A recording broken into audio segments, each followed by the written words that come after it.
ketika di dalam pengurusan sertifikat itu adalah bukan merupakan suatu kejahatan, maka di sini tidak ada suatu mens reanya atau niatnya tadi untuk menyuruh berbuat jahat. Iya. Pakai mic. Sabar ahli ya. Tadi sudah sampai di mens rea, lalu diinterupsi, kita dengarkan dulu. Ya. Terima kasih Majelis Hakim yang mulia. Beliau ini didatangkan sebagai ahli. Tetapi yang ditanyakan penasihat hukum mengenai penilaian terhadap dakwaan. Jadi kami sangat berkeberatan karena penilaian terhadap dakwaan itu adalah kewenangan Majelis Hakim yang mulia. Terima kasih. Keberatan penuntut umum sudah dicatat. Pertanyaan yang diajukan oleh penasihat hukum, jika saya selami, kepada ahli ini adalah batu dakwaan itu batu loncatan yang kemudian dibawa ke alam atau ke ranah ilmiah.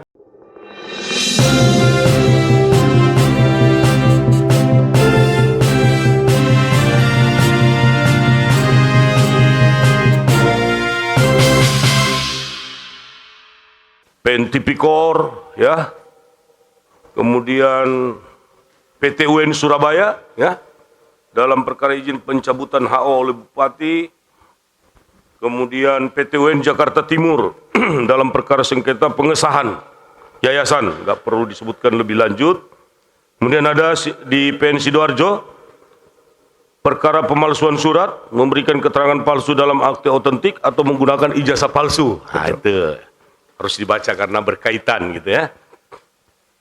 Kemudian ada juga pra peradilan perkara PK tindak pidana penggelapan.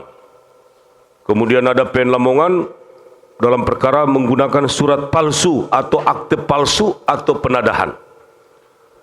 Kemudian ada penggelapan penipuan, perkara kecelakaan kapal dan atau kapal tenggelam, ya, ini unik. Jadi Kemudian dalam perkara memberikan keterangan palsu di bawah sumpah PN Kraksaan, ya, Propolinggo. Oke. Kemudian apalagi ini? Tindak pidana narkotika dan masih banyak lagi yang tidak bisa saya sebutkan satu persatu. Kemudian sebagai ahli juga dalam gelar perkara pidana. Pada tingkat penyidikan Polri ada banyak ini, di Mabes Polri, Polda Jatim dan jajaran, Polda Metro Jaya, Polda Kupang, Polda Bali dan lain-lain. Kemudian beberapa kali juga membuat pendapat hukum dan ada beberapa publikasi karya ilmiah. Antara lain telah terbit kurang lebih 15 buku referensi hukum yang dipublikasikan ber-ISBN yang tidak bisa saya sebutkan satu persatu. Ada sini ya. Kemudian menulis jurnal-jurnal ilmiah yang dipublikasikan secara regional, nasional dan internasional. Kemudian beberapa buku monograf dan bahan ajar. Kemudian artikel yang dipublikasikan melalui seminar, lokakarya, rakor, workshop maupun BIMTEK yang tidak bisa disebutkan lagi, ya. Siap. Kurikulum vitae ini dapat dipinjam oleh penuntut umum, penasihat hukum jika dibutuhkan dalam kaitan dengan pertanyaan yang hendak diajukan. Sesuai dengan surat tugas dari Universitas Bhayangkara Surabaya, Fakultas Hukum, ya. Betul. Di sini ada surat tugas kami tunjukkan dari dekan pada tanggal 24 Juli 2025. Ya, penuntut umum. Oke. Ahli akan mendapatkan pertanyaan dari penasihat hukum, rekan penasihat hukum terdakwa dan terdakwa, lalu penuntut umum, lalu majelis hakim, dan akan ada kesempatan kedua, itu kesempatan terakhir dengan catatan tidak mengulang pertanyaan yang sudah ditanyakan. Penasihat hukum silahkan mengajukan pertanyaan secara bergantian otomatis. Baik. Mohon izin, ada rekan kami. Silakan.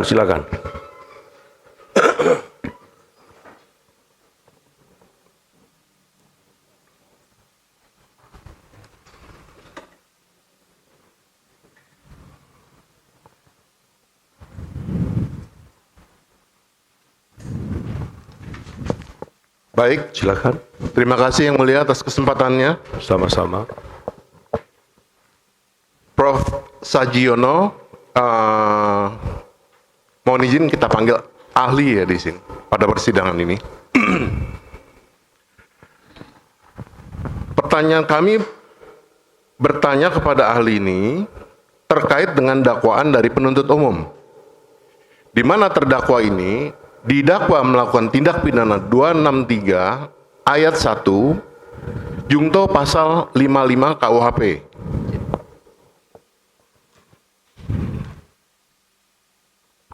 Pertanyaan kami, mohon izin saya bacakan pasal 55 ayat 1 KUHP. Silakan. Yang Mulia. Itu hak saudara. Dipidana dengan sebagai pembuat atau dader sesuatu perbuatan pidana ayat 1 ke 1, mereka yang melakukan, yang menyuruh melakukan dan turut serta melakukan perbuatan. Pertanyaan kami ahli, apakah menurut ahli bagaimana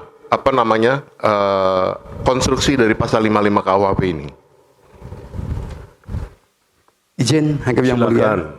saya berusaha menjawab pertanyaan dari kuasa hukum terdakwa. Iya. Pasal 55 KUHP di sini ditanya ini adalah penyertaan dalam delik atau tidak pidana. Penyertaan dalam delik. Ya, penyertaan dalam delik. Dalam konsep penyertaan atau dalam bahasa Belandanya deelneming, di sini dirumuskan atau diformulasikan di dalam ayat 1 dan ayat 2. Substansi dari pasal 55 ayat 1 di sini memuat beberapa substansi, khususnya yang dirumuskan dalam ayat 1 di sini dipidana sebagai pembuat delik adalah mereka yang melakukan, yang menyuruh melakukan, dan yang turut serta melakukan. Dari angka 1 ini ada 3 substansi yang masing-masing memiliki suatu unsur yang berbeda. Untuk yang pertama, yaitu dipidana sebagai pembuat delik adalah mereka yang melakukan. Di dalam bahasa Belandanya adalah plegernya. Pleger. Ya, sebagai plegernya. Nah, orang yang melakukan, mereka yang melakukan di sini dapat diinterpretasikan secara gramatikal maupun teological interpretasi bahwa ada suatu perbuatan konkret yang dilakukan oleh pelaku.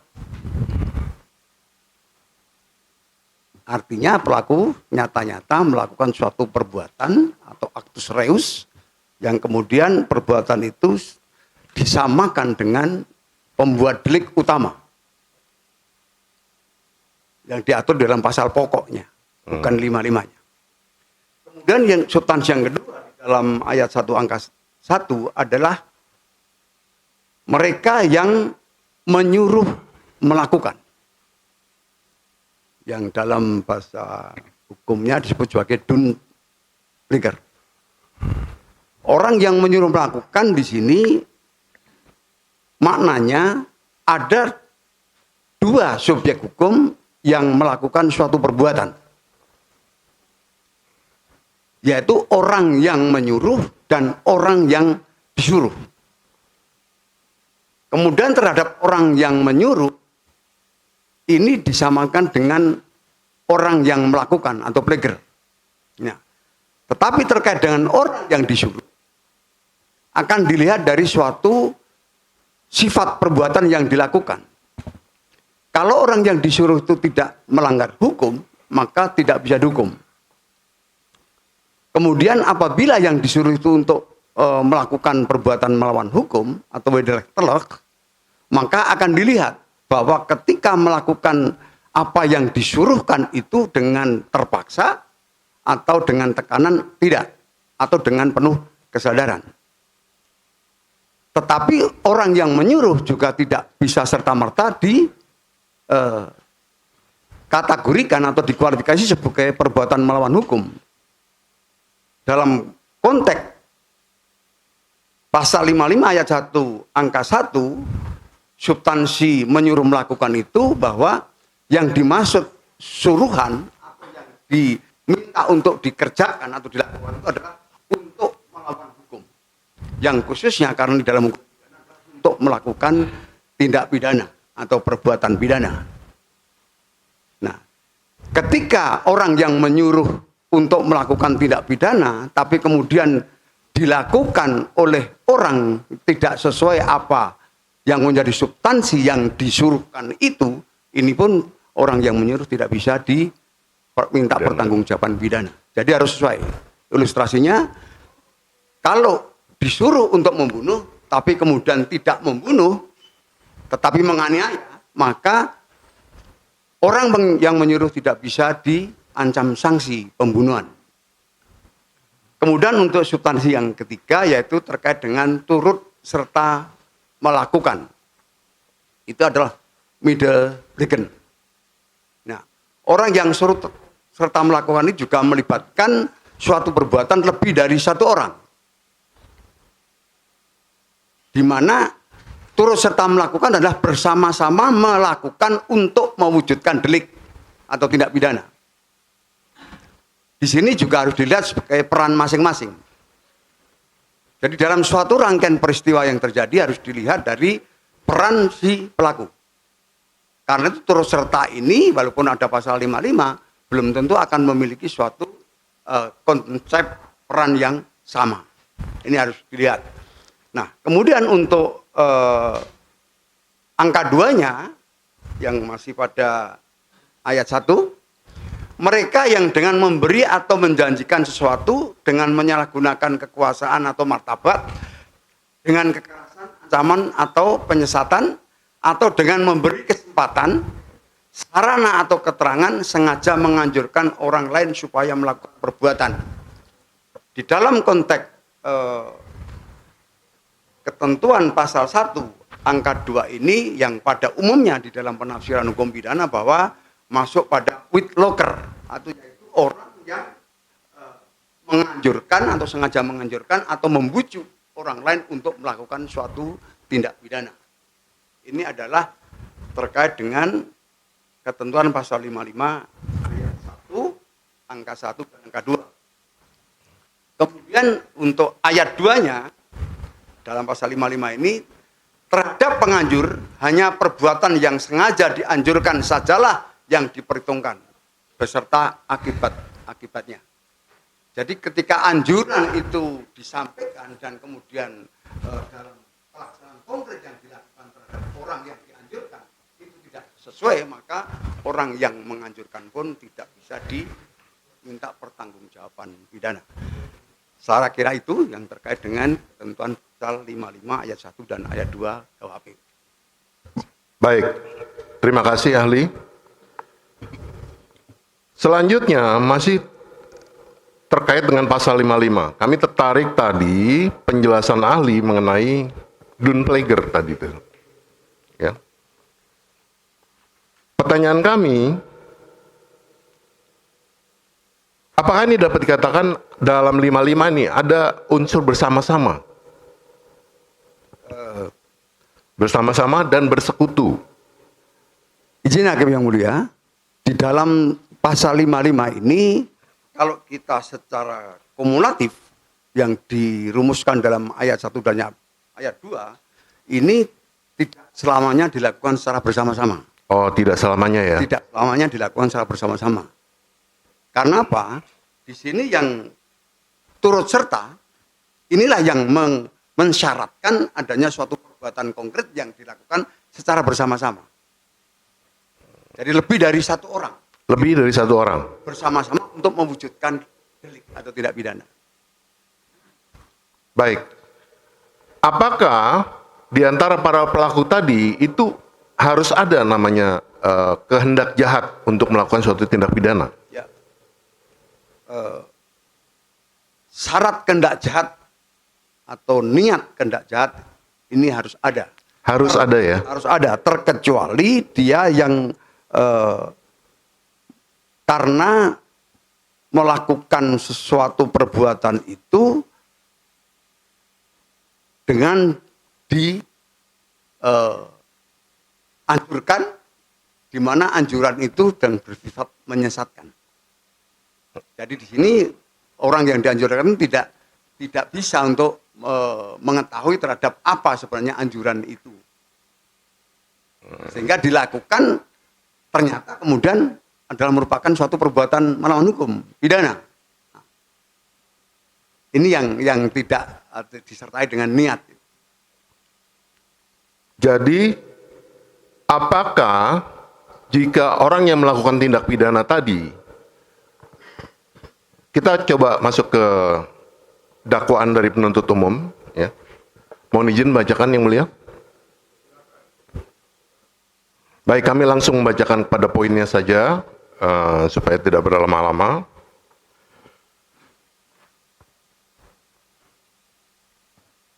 Izin saya bacakan, ahli. Berawal pada 9 Februari 2023, terdakwa Charlie Chandra, anak dari Suminta Chandra, memberikan kuasa. Sekali lagi, memberikan kuasa kepada saksi Sukamto untuk mewakili terdakwa Charlie Chandra, anak dari Suminta Chandra, dalam pendaftaran balik nama dan pengambilan sertifikat hak milik. Bagaimana pendapat ahli mengenai ini? Apakah seorang memberikan kuasa dapat dikatakan mempunyai niat jahat? Izin Hakim yang mulia. Silakan. Jadi kuasa ini memiliki suatu substansi. Maka harus kita lihat bahwa apakah substansi itu untuk melakukan tindak pidana atau kejahatan atau bukan. Saya mendengar dari apa yang dibacakan oleh kuasa hukum terdakwa, di sini adalah kuasa yang diberikan itu untuk mewakili dan mengurus sertifikat. Ketika di dalam pengurusan sertifikat itu adalah bukan merupakan suatu kejahatan, maka di sini tidak ada suatu mens reanya atau niatnya tadi untuk menyuruh berbuat jahat. Iya. Pakai mic.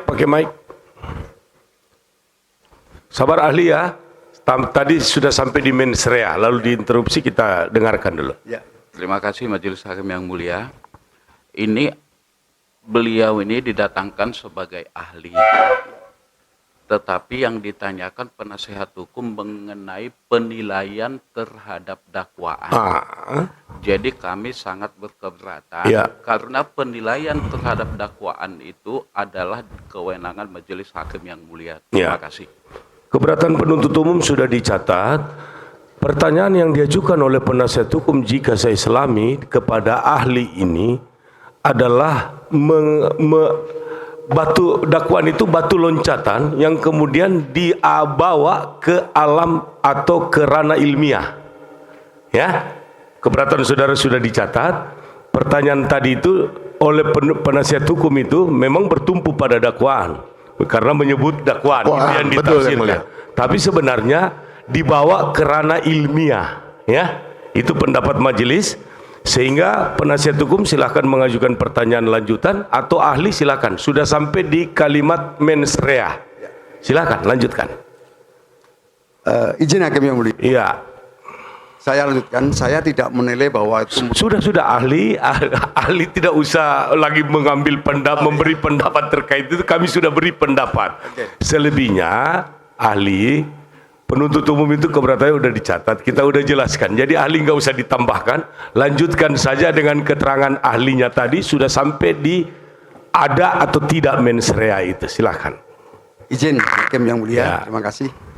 Jadi kita kembali kepada konsep kuasa untuk menyuruh melakukan sesuatu sesuai dengan substansi surat kuasa.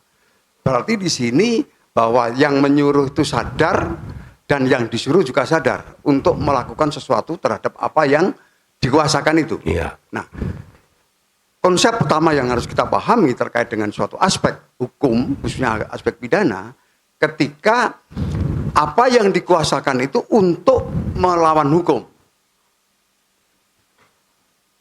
Ketika apa yang dikuasakan itu tidak melawan hukum, maka di sini tentunya konsekuensi hukumnya juga tidak akan ada. Tapi kalau kemudian dalam kuasa itu untuk melawan hukum dan itu dilakukan sesuai dengan apa yang dikuasakan, di sini baru dapat dikategorikan on rahmat. Saya kira itu tambahan saya. Silakan. Baik, terima kasih ahli. Lalu saya hanya menegaskan lagi, artinya adalah apakah sepanjang dalam kuasa tersebut bukan untuk melakukan suatu perbuatan melawan hukum, itu tidak bisa dikategorikan sebagai mens rea, adanya mens rea dari pemberi kuasa di situ. Izin hakim yang mulia, mens rea dalam hukum pidana adalah merupakan sikap batin pelaku. Nah, sikap batin pelaku itulah yang kemudian dengan sadar disampaikan atau diberikan kepada orang lain yang dalam konteks kuasa tadi, maka di sini harus sadar bahwa kuasa itu melawan hukum atau tidak. Karena di sini walaupun tidak ada unsur offset teleknya yang dirumuskan, tetapi di sini mengandung unsur offset telek atau kesengajaan. Sengaja sadar memberi kuasa. Tapi kemudian kalau itu kuasa itu untuk mewakili dan mengurus sesuatu hal yang bukan melawan hukum, maka disinilah yang saya maksudkan bahwa konsekuensi hukumnya itu tidak ada. Karena apa? Izin hakim yang mulia, saya sedikit bergeser aja, bahwa pada dasarnya pemberian kuasa dan penerima kuasa adalah hubungan secara privat atau keperdataan. Saya kira itu. Baik, terima kasih ahli. Lalu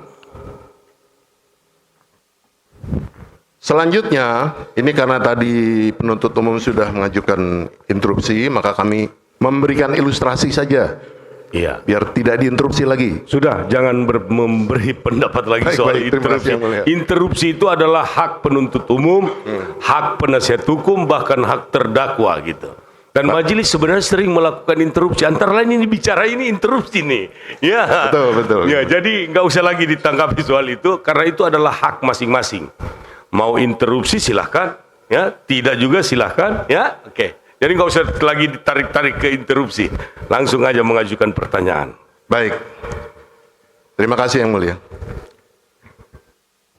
Ilustrasinya adalah A itu ahli waris. Dan pewaris dari si X, Bapak X, yang memiliki sebidang tanah. Ya. Kemudian A memberikan kuasa kepada B untuk mengajukan balik nama.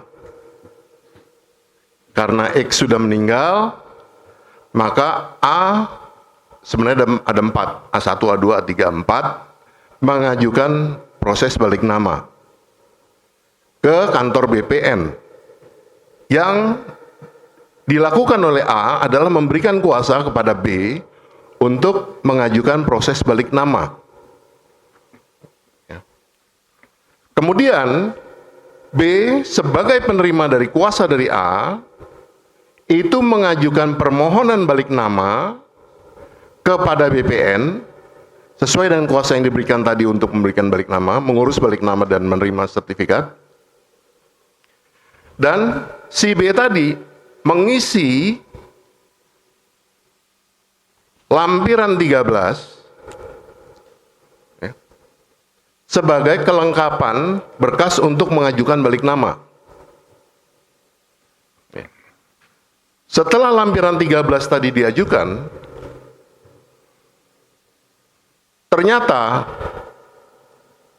di lampiran 13 tersebut ada bukti-bukti yang disampaikan sudah asli semua, seperti contohnya sertifikatnya asli, fotokopi keterangan warisnya asli, lalu fotokopi PBB-nya juga benar-benar sudah dibayarkan, PBHTB dan permohonan. Tetapi pada lampiran 13 yang merupakan belangko dari BPN, itu terdapat klausul bahwa tanah yang dimohon tersebut tidak dalam keadaan sengketa dan dikuasai secara fisik. Setelah lampiran 13 ini dimasukkan oleh B kepada BPN, ternyata jadi masalah. Menjadi masalah. Kenapa?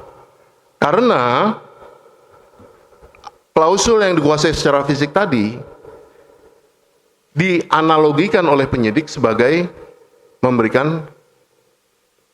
membuat surat palsu. Membuat surat palsu. Kami mau tanya pendapat ahli tentang surat palsu. Pertanyaan kami adalah, apakah dalam pemeriksaan surat palsu tersebut harus ada dokumen pembandingnya? Harus ada. Izin Hakim yang mulia. Silakan, nggak perlu izin, Prof. Langsung. Saya kebetulan pernah menjadi penyidik. Iya, siap. Dalam kurikulum vitae saya ada. Ya. Jadi sebenarnya setiap hal yang dinyatakan palsu itu tidak selalu harus ada pembanding. Maka di dalam pasal 184 ayat 2 KUHP itu sesuatu yang telah jelas tidak perlu dibuktikan. Nah, maksud saya bahwa hal-hal yang harus dengan pembanding itu misalnya bentuk tanda tangan palsu. Kemudian ada stempel palsu. Pasti harus ada yang aslinya. Nah, dari apa yang diilustrasikan oleh kuasa hukum terdakwa, timbul suatu pertanyaan yang mungkin nanti saya juga minta jawaban dari kuasa hukum. Apakah di dalam proses melaksanakan kuasa untuk balik nama sertifikat terhadap apa yang dibuat dalam suatu pernyataan tadi itu adalah suatu form atau blanko yang harus diisi oleh pemohon, ataukah memang pernyataan itu dibuat secara langsung oleh pemohon? Ini akan memberikan suatu analisa dan mengkonstruksikan terhadap suatu perbuatan. Ini yang harus dijawab ya. Baik. Form lampiran 13 yang saya sampaikan ke ahli tadi, itu berupa blanko, ahli. Adalah blanko yang kita, dalam tanda kutip, minta atau ambil dari BPN, itu bentuk baku. Pertanyaan kami, apakah, mohon izin yang bisa. Ahli berkenan maju. Apakah blanko ini palsu atau tidak? Mari penuntut umum ditunjukkan blanko ya. Oh, ditunjukkan lampiran 13. Ini ahli. Ahli bisa baca-baca. Boleh. Mau lihat sekarang? Ahli mau bawa ke situ. Oh, boleh. Ya, sambil mengajukan pertanyaan sambil duduk gitu. Begitu ya ahli ya? Ya. Baik.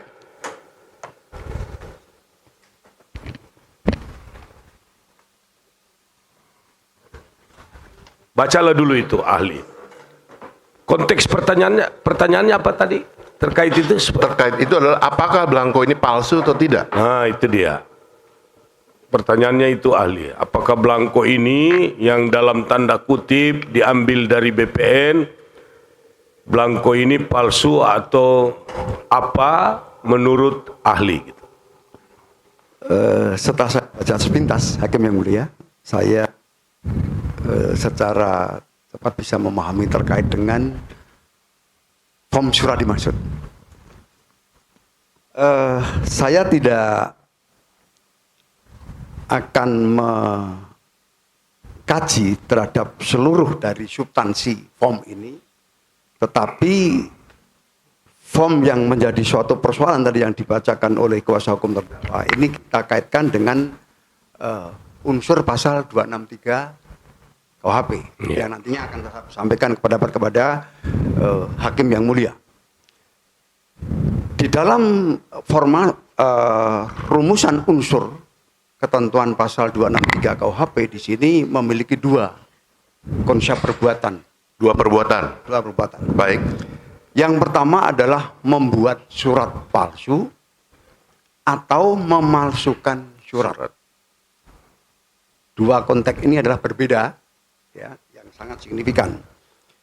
Membuat surat palsu ini saya maknai bahwa sebelumnya tidak ada surat, tapi kemudian dibuat surat di mana surat itu seolah-olah benar adanya.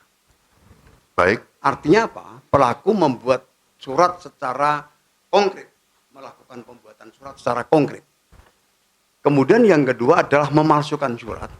Memalsukan surat. Memalsukan surat. Baik. Ini menurut analisis dan pendapat saya bahwa memalsukan surat itu sebelumnya sudah ada surat, tapi kemudian surat itu dirubah, dikurangi, ditambah atau dihapus. Yang seolah-olah ini sesuai dengan yang sebenarnya.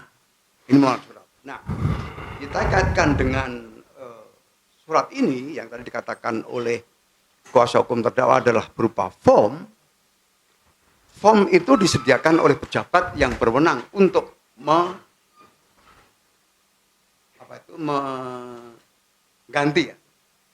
mengganti atau membalik nama sertifikat.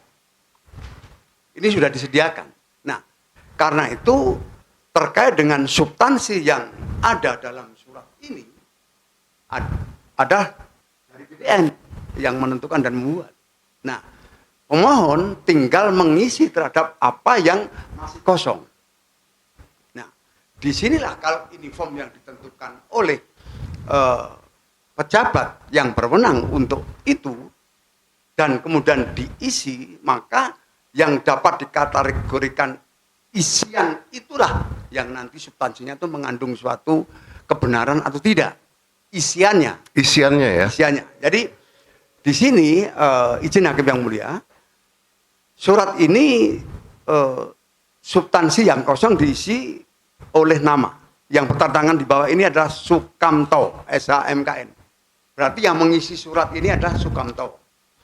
Sukamto dalam kedudukan hukumnya ini bertindak untuk atas nama diri sendiri selaku kuasa dari Charlie Chandra.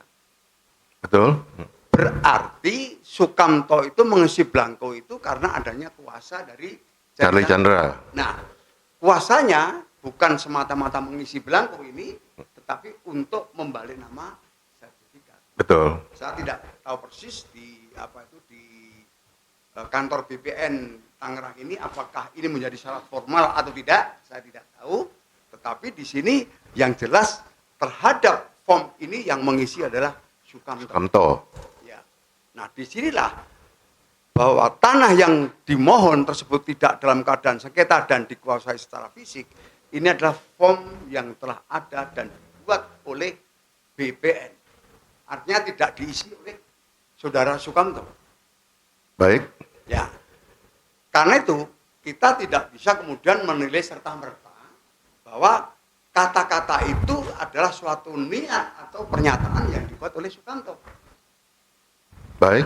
Ya, artinya apa? Bahwa terkait dengan sifat palsunya surat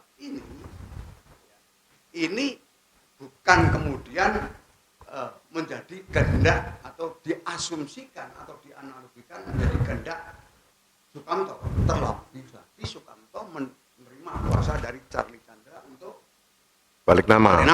Bukan untuk mengesahkan terhadap pernyataan ini. Saya kira jawaban singkat saya. Baik. Cukup jelas. Nah, boleh langsung ke situ aja, Prof. Ya. Jadi kita lebih spesifik kepada memalsukan surat, bukan membuat surat palsu ya.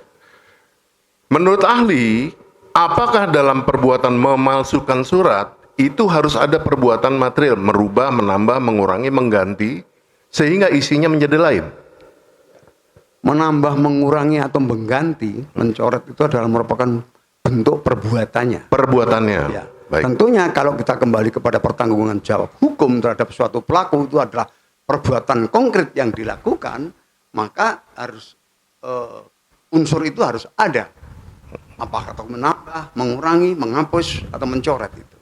Jadi perbuatan konkret itu harus ada ya? Harus ada. Ya. Harus dilakukan oleh orang yang disangka memalsukan surat tadi? Betul.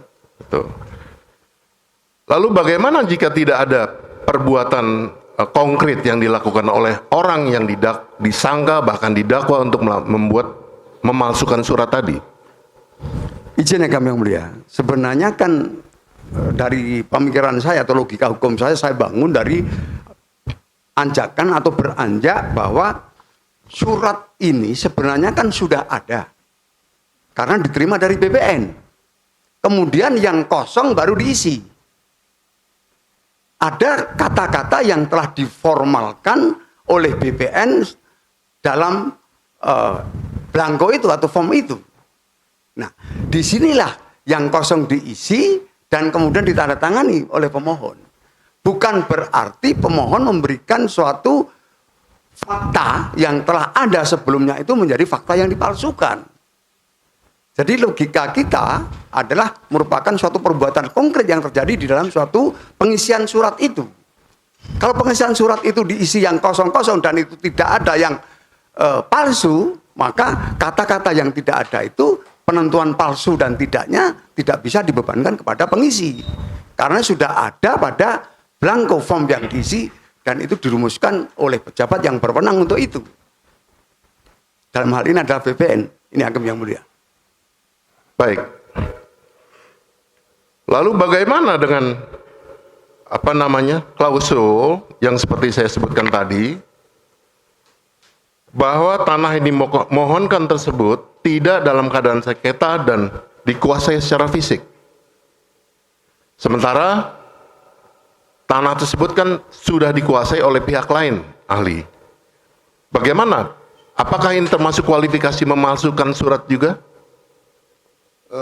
Saya kira tadi sudah saya jelaskan terkait dengan pemalsuan surat, yaitu membuat surat palsu ataupun memalsukan surat, itu adalah suatu perbuatan yang konkret dilakukan. Kecuali form itu diketik sendiri atau surat pernyataan permohonan itu diketik sendiri dan kemudian ada klausula atau substansi mengetiknya itu seperti yang dikatakan oleh kuasa hukum tadi, berarti tidak sesuai dengan kebenarannya. Maka terhadap surat ini mengandung substansi palsu. Tapi bagaimana kemudian yang dinyatakan palsu ini adalah form yang ada, yang telah ditulis oleh pejabat yang berwenang. BPN sendiri. Baik.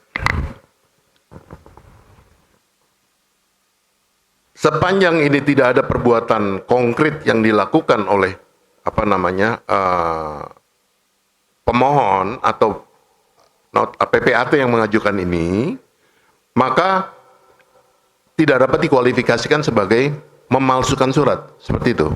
Menurut pendapat saya bahwa unsur memalsukan surat itu tidak ada karena substansi yang dinilai palsu itu bukan dari kehendak atau perbuatan konkret yang dilakukan oleh pengisi form atau blanko tadi.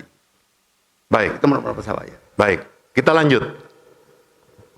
Ahli, ini kan kemudian kita lanjut ke ilustrasi yang AB tadi sama X tadi. Oleh B, lampiran 13 beserta kelengkapan berkasnya ini diajukan ke BPN. Dan oleh BPN ini belum dieksekusi, belum ditindaklanjuti, atau bahkan belum dibuat balik nama waris tadi. Bagaimana menurut ahli? Apakah ini sudah voltoid jikapun itu memalsukan surat? Izin Hakim yang mulia, kita kembali kepada unsur pasal 263 KUHP. Menurut pendapat saya, di dalam pasal 263 KUHP itu ada dua muatan delik yang memiliki sifat delik formil dan delik material. Baik. Jadi semua unsur norma yang mengancam sanksi pidana dalam KUHP ini semua ada muatan delik yang bersifat formil. yaitu memiliki sifat delik formil. Semuanya. Tetapi kemudian ada yang memiliki sifat delik material. Sehingga di dalam norma hukum KUHP ini ada delik yang formil dan material sifatnya, dan ada yang delik formil saja. Delik formil adalah merupakan suatu tindak pidana yang penekanannya pada perbuatannya yang dilarang. Kalau ini 263 adalah perbuatan konkret yang dilarang. Memalsu atau membuat surat palsu atau memalsukan surat itu dilarang. Dan kemudian di pasal 263 ini memiliki juga sifat delik materialnya, yaitu akibat yang dilarang terhadap perbuatan yang dilakukan. Jadi akibat yang timbul dari perbuatan memalsu surat atau membuat surat palsu itulah yang dilarang. Jadi saya nyatakan bahwa di dalam pasal 263 KUHP itu ada delik formil dan delik material sifatnya.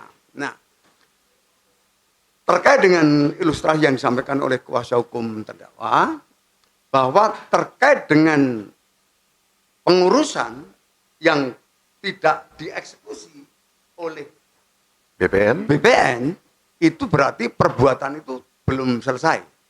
Belum selesai. Belum selesai. Bisa dikatakan itu perbuatan itu belum sempurna terjadi.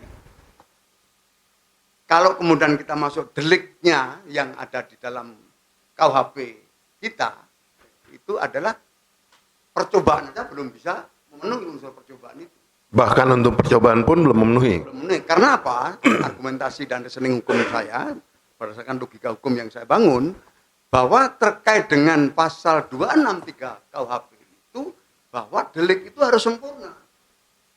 Ada perbuatan konkret membuat surat palsu dan atau memalsukan surat yang kemudian ada menimbulkan hak dan digunakan sebagai bukti dan lain sebagainya, jika terhadap pemalsuan itu pemakaiannya menimbulkan suatu kerugian.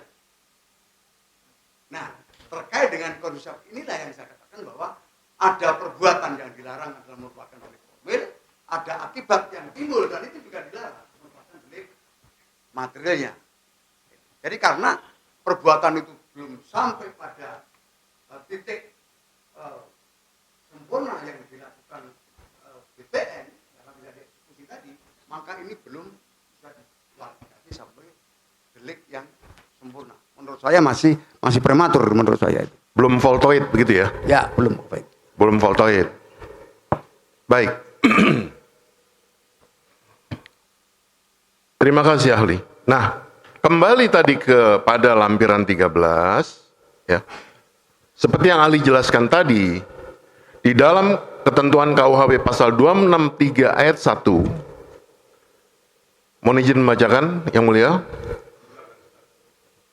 Ayat 1, barang siapa membuat secara tidak benar atau memalsu surat yang dapat menimbulkan suatu hak, perikatan atau pembebasan utang, atau yang diperuntukkan sebagai bukti dari sesuatu hal dengan maksud untuk memakai atau menyuruh orang lain pakai surat tersebut seolah-olah isinya benar dan tidak dipalsu, diancam dengan pidana pemakaian jika pemakaian tersebut dapat menimbulkan kerugian karena pemalsuan surat dengan pidana penjara paling lama 6 tahun.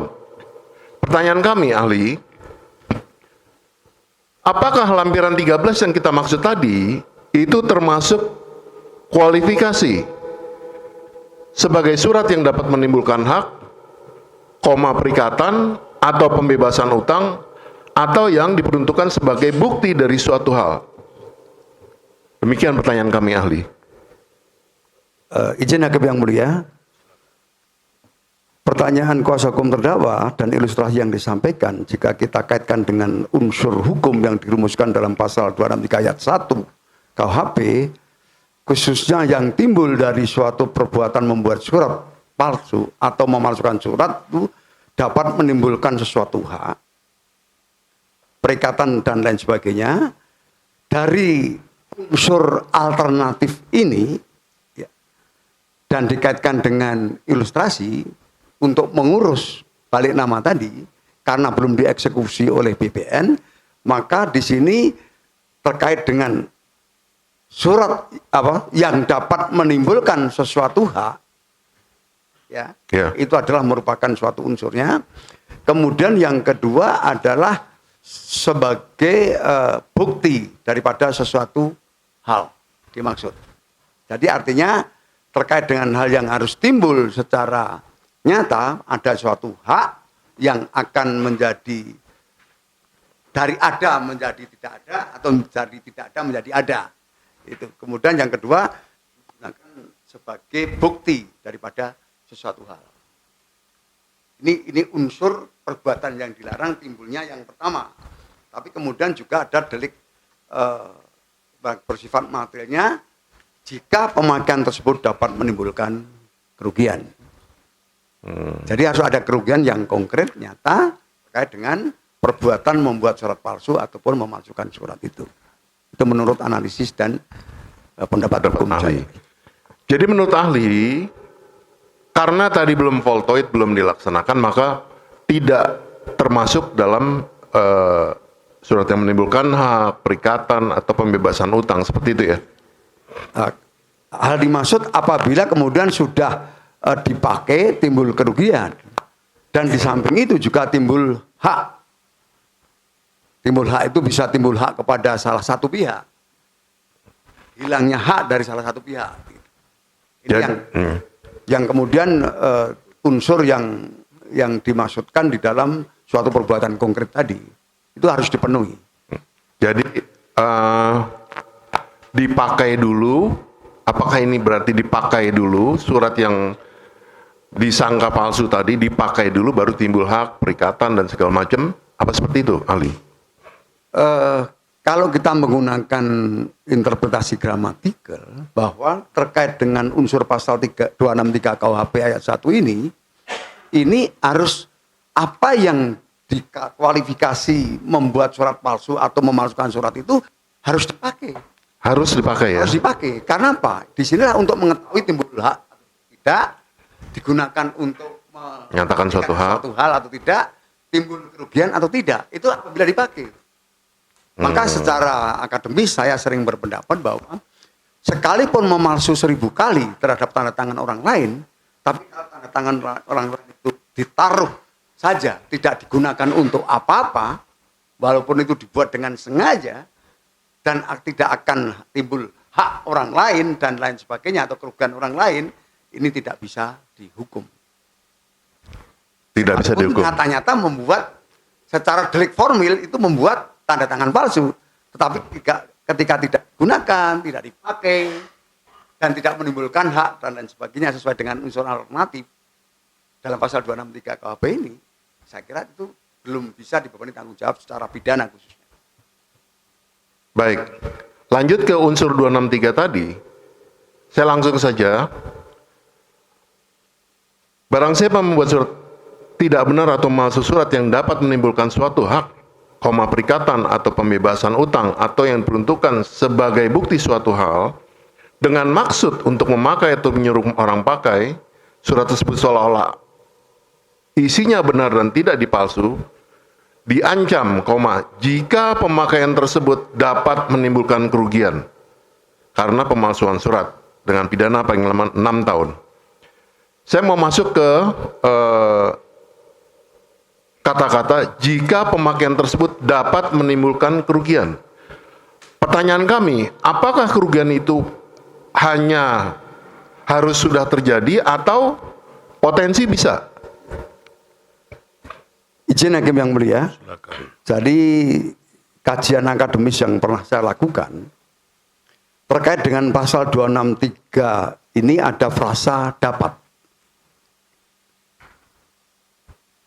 Saya berpendapat dari hasil analisis saya bahwa kata-kata dapat di sini artinya ada suatu akibat hukum yang timbul akibat dari perbuatan tersebut, yang disebabkan dari perbuatan tersebut. Jadi kerugian itu harus nyata ada. Ini menurut analisis dan kajian saya. Harus nyata ada ya? Ada. Karena apa? Ini untuk membedakan terhadap kata-kata dapat pada, saya contohkan Undang-Undang Tindak Pidana Korupsi. Di situ ada kata-kata dapat, tapi itu adalah berpotensi. Itu merupakan lex spesialis.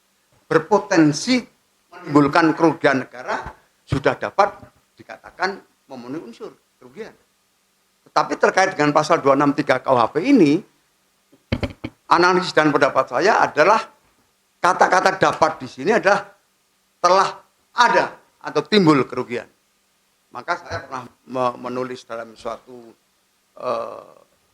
makalah saya sebutkan bahwa terus terang saja kalau kita berpijak pada KUHP R. Susilo, di situ dapat itu tidak harus ada Potensi. Nah, itu sebenarnya terkait dengan tindak pidana korupsi.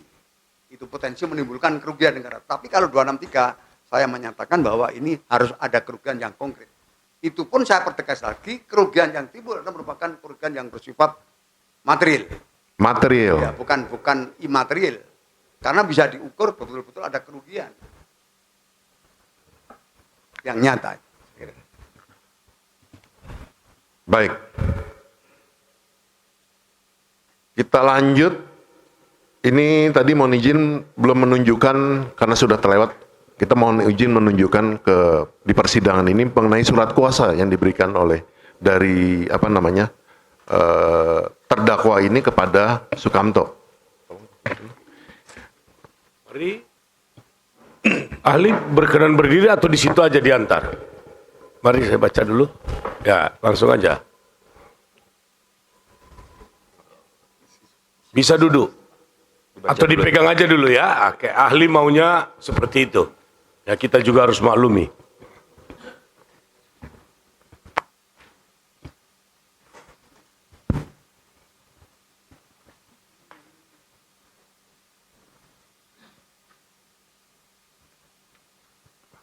Ya, Betul ya. Ini mohon maaf karena terlalu semangat nih tadi ahli. Kita loncat dari 55 kepada 263 ini.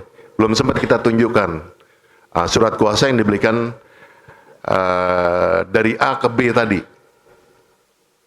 Gitu ya. Setelah ahli melihat dan mempelajari, mencermati surat kuasa tersebut, apakah itu dapat dikatakan sebagai ada mens rea dari pemberi kuasa kepada penerima kuasa? Izin Hakim yang mulia, sebenarnya tadi sudah saya jawab pada saat saya menganalisis terkait dengan form tentang isian tadi. Jadi isian itu kan atas dasar surat kuasa ini. Betul. Jadi isian itu dilakukan oleh saudara Sukamto atas dasar surat kuasa yang diberikan oleh saudara Charlie Chandra. Nah, di sini mempertegas kembali saja bahwa kuasa yang diberikan oleh saudara Charlie Chandra kepada saudara Sukamto ini adalah mewakili pemberi kuasa untuk mengurus segala sesuatu sampai dengan proses selesai sehubungan dengan pendaftaran balik nama dan pengembalian sertifikat apabila sudah selesai di kantor Badan Pertanahan Nasional Kabupaten Tangerang. Jadi artinya di sini kuasa yang diberikan itu bukan untuk memalsu surat atau bukan untuk memalsu surat, tetapi untuk mengurus segala sesuatu sampai dengan proses selesai dalam pendaftaran balik nama. Saya kira itu. Jadi penjelasannya sama dengan yang tadi ya, sama. itu lebih detailnya. Baik, Yang Mulia. Mohon izin dilanjutkan Yang Mulia. Silakan. Ahli nggak perlu air minum. Saya dengar suara sudah agak berubah. Sebentar lagi, saya minta izin Ketua Majelis nanti. Iya. Ini. Kalau ada butuh air nggak apa-apa, mau diambilkan. Ada. Ya karena ini tanggung jawab penasihat hukum, ya bukan tanggung jawab penuntut umum, apalagi kami. Diperiksa dulu Pak, itu apa? Balik. Ya oke. Gitu. Ya. Enggak, bukan. Kalau dia sudah bocor, itu berarti ada ya. Ya silakan.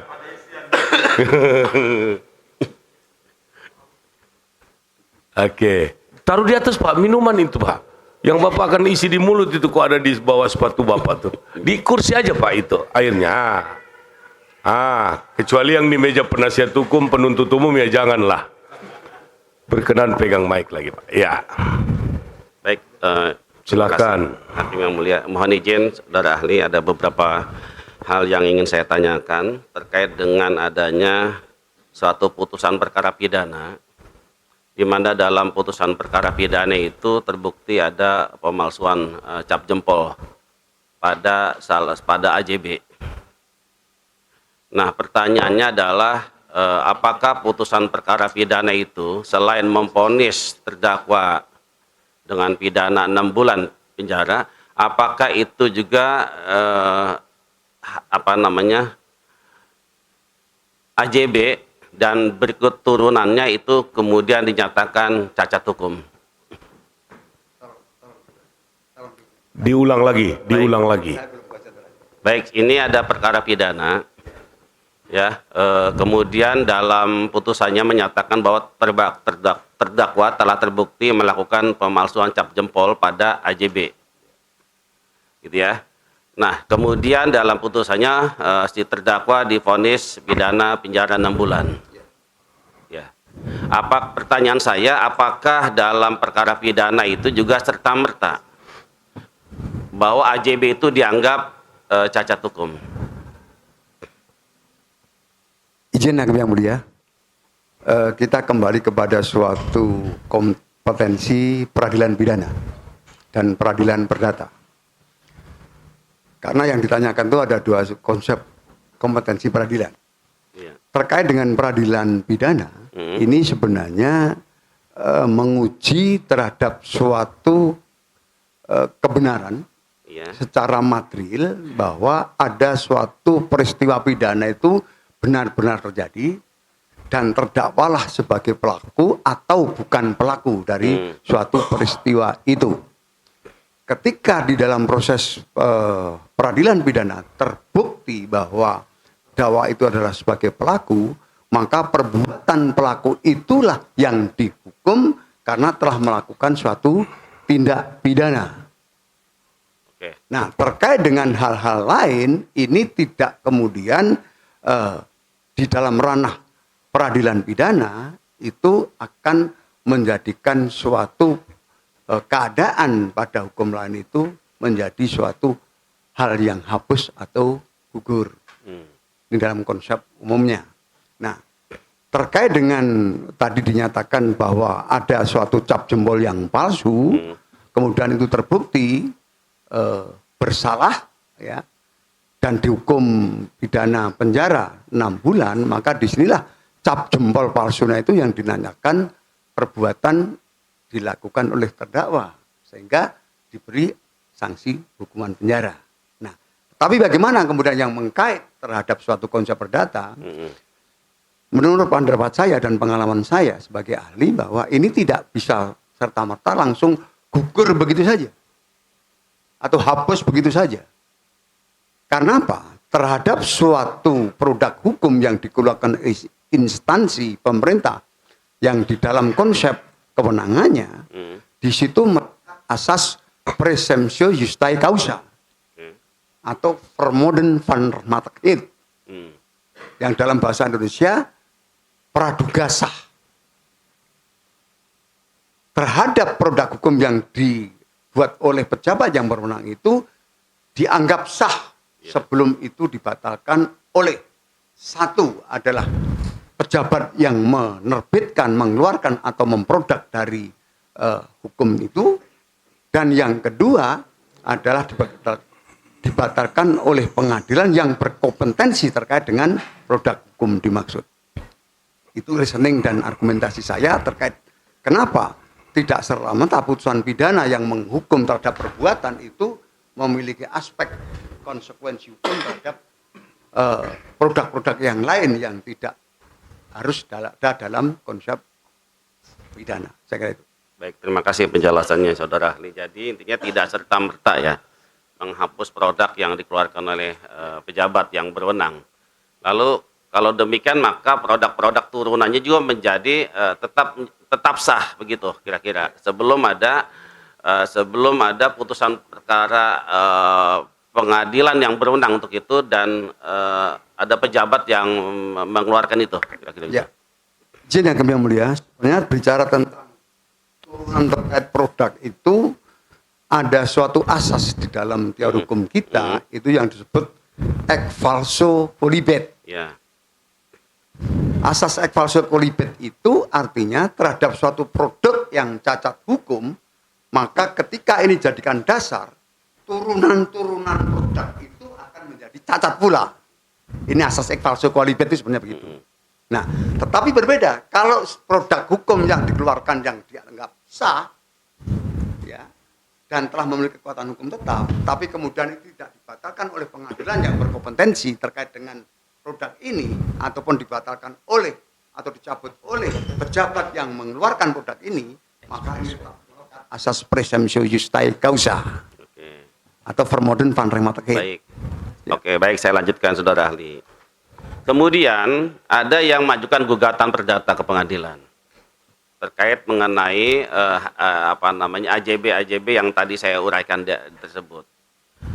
Lalu dalam putusan perkara pidana yang sudah berkekuatan hukum tetap bahwa tetap AJB itu dinyatakan sah dan perkara pidana yang menyatakan cap jempol palsu itu dikesampingkan dalam perkara perdata. Apakah memang seperti itu konstruksi hukum yang dibangun oleh hakim?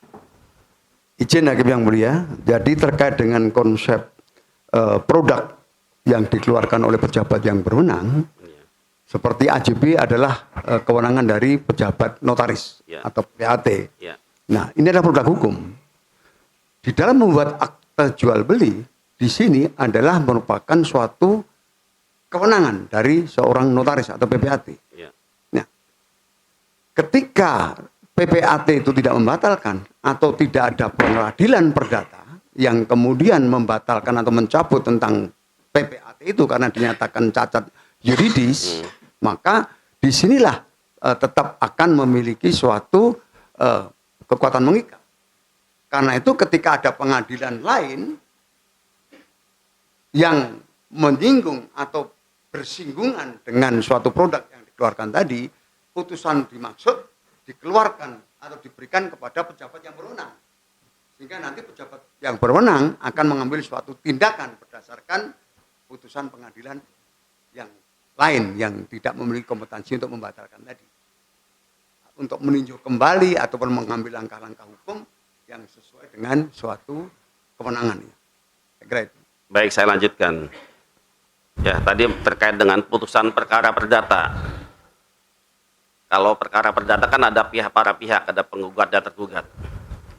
Nah, pertanyaannya apakah putusan perkara perdata itu mengikat bagi mereka yang berperkara atau mengikat secara umum untuk seluruh masyarakat, termasuk juga aparat penegak hukum? Kalau kita menganalisis terkait dengan perdata itu nanti saya terlalu jauh. Oke, baik. Saya tidak. Ya, walaupun saya tahu saat sudah ini itu bukan ini. Ya. Ahli sudah menjawab. Iya. Baik. Oke, mohon maaf. Kemudian pertanyaan yang lain ya, terkait dengan ada suatu peristiwa hukum di mana ada penguasaan secara fisik oleh sekelompok orang tanpa adanya alat bukti yang kuat terkait dengan kepemilikan tanah itu. Apakah itu dianggap bahwa dia dianggap menguasai secara fisik menurut hukum? Izin ya kami mulia, ini saya bergeser tidak menggunakan dasar pemikiran normatif, tapi sudah ke empiris ini. Ya, jadi sosiologisnya ini. Itu hak ahli. Izin ya kami mulia. Jadi begini, kita kembali kepada normatifnya dulu. Baik. Bahwa terkait dengan hak atas tanah, ya kebetulan ini saya juga studi di bidang hukum administrasi, jadi sedikit banyak saya tahu tentang itu. Terkait dengan hak atas tanah ini, suatu tanah akan dinilai penguasaannya itu rahmat atau sah ketika didasari oleh dokumen pendukung terhadap tanah dimaksud. Artinya apa?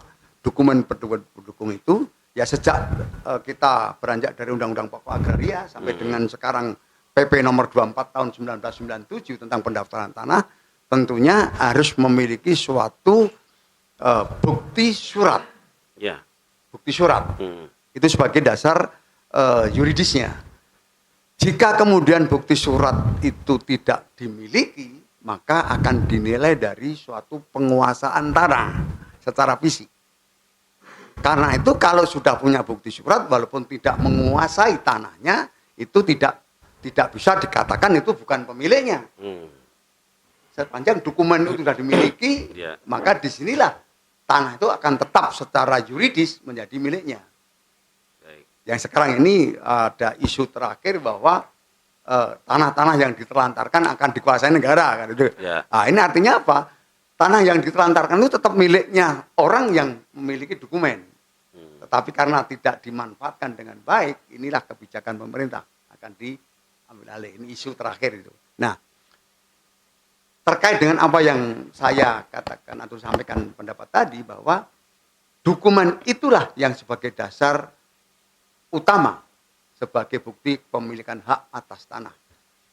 Dokumen itu ada yang dalam bentuk sertifikat, ada yang kemudian bentuk petok D. Tapi saya menyatakan bahwa petok D itu yang dikeluarkan sebelum tahun 60. Itu petok D. Karena apa? Dalam PP nomor 10 tahun 61 itu kemudian sampai dengan 80 itu harus disertifikatkan. Jadi bukti pemilihan tanah yang utama itu adalah sertifikat. Terakhir, saudara ahli, sebelum nanti ke rekan-rekan yang lain. Kalau dia melakukan penguasaan secara fisik tanpa alat pendukung resmi, surat-surat resmi, maka apakah itu dianggap sebagai bagian dari tindak pidana penyerobotan lahan? Saya tidak bisa mengatakan itu penyerobotan tanah atau tidak. Atau memasuki pekarangan orang lain mungkin. Tetapi ketika menguasai tanah tanpa dokumen apapun, ya dikaitkan dengan pendapat saya yang awal tadi, bahwa di sini tentunya penguasaan itu menjadi onder mata. Kalau kemudian itu ada unsur pidananya, ya benar telah. Ya. Baik, cukup. Nanti kita silakan. Izin melanjutkan yang mulia. Ya. Saudara ahli, kami ingin menyoroti terkait harus adanya kerugian tadi yang ahli katakan di pasal 263 ayat 1. Apakah itu memang harus dibuktikan ada tidaknya kerugian di dalam pemenuhan unsur pasal 263 ayat 1 tadi? Ya. Izin yang mulia, kita kembali kepada rumusan unsur hukum dalam pasal 263 KUHP ayat 1. Jadi maupun ayat 2 ya. Bahwa di situ bahwa dari pemakaian surat yang dikualifikasi palsu tersebut menimbulkan kerugian baru dikatakan pemalsuan surat. Baik. Jadi kalau tidak menimbulkan kerugian tidak dapat dikualifikasi memalsukan karena itu delik material yang juga harus dibuktikan. Harus dibuktikan. Ya. Nah, kalau kemudian di dalam suatu dakwaan itu diuraikan perihal adanya satu kerugian terhadap suatu dugaan tindak pidana pemalsuan. Artinya, jaksa dalam hal ini harus juga membuktikan nilai dari kerugian itu sendiri.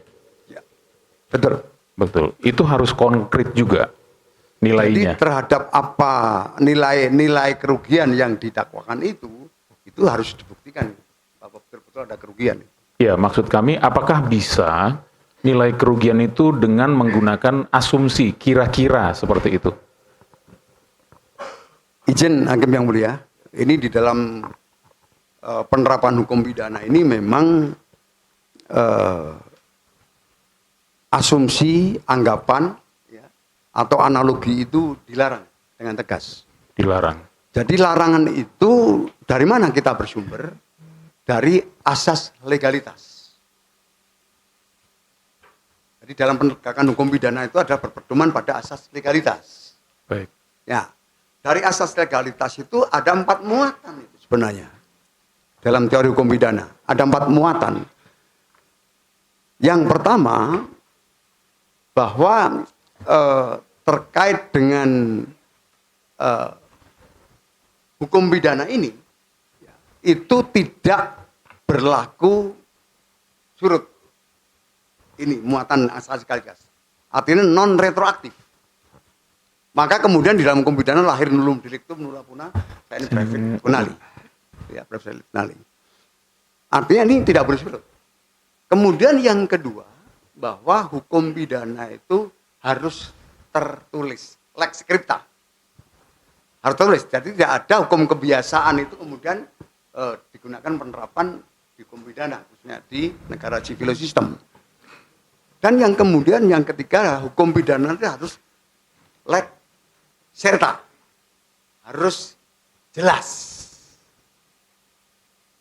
Harus jelas. Nah, dan yang terakhir, hukum pidana harus lex stricta.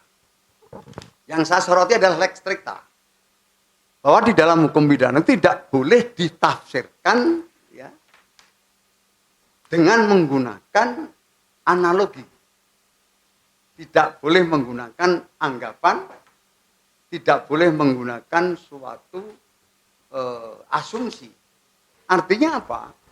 Disinilah di dalam penerapan hukum pidana dengan konsep lex stricta itu harus tegas. Bahwa ada bukti-bukti yang mendukung kuat dan meyakinkan bagi hakim bahwa terdakwanya terbukti bersalah. Maka di dalam putusannya tidak dianggap bersalah, tetapi terbukti bersalah. Ini yang saya. Jadi artinya apa? Tidak bisa kemudian di dalam penerapan hukum itu diasumsikan, dianalogikan ataupun dianggap. Dan hal ini berlanjut pada Undang-Undang Nomor 1 Tahun 2023 yang nanti bulan Januari 2026 berlaku. Di situ jelas dilarang analogi. Ya. Baik. Saya kira itu. Iya, jadi kembali lagi terkait masalah kerugian tadi, artinya harus konkret dan dapat dibuktikan. Nah, bagaimana apabila terhadap nilai kerugian itu ternyata berbeda-beda nilainya? Baik di dalam keterangan salah satu saksi maupun yang diuraikan di dalam dakwaan berbeda-beda. Nah, apakah itu bisa dikatakan konkret? Kami analogikan begini.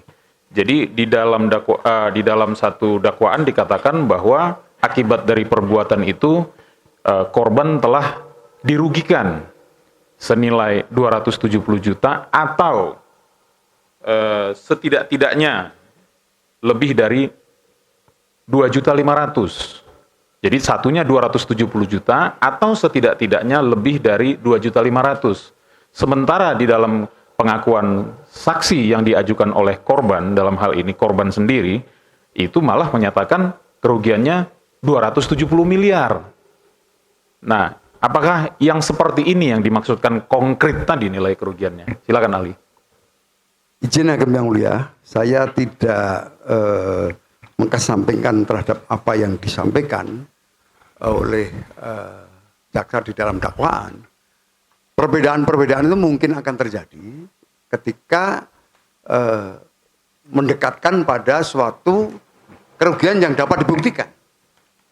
Jadi antara pengakuan korban dengan yang dapat dibuktikan mungkin berbeda, itu sangat mungkin. Tetapi pada dasarnya ketika kita bicara tentang hukum acara pidana sebagai hukum formil, di situ adalah kewenangan jaksa dalam membuat dakwaan diatur harus bagaimana, ya, harus jelas, kan, itu kan. Tentunya di dalam menentukan kerugian ini juga harus jelas.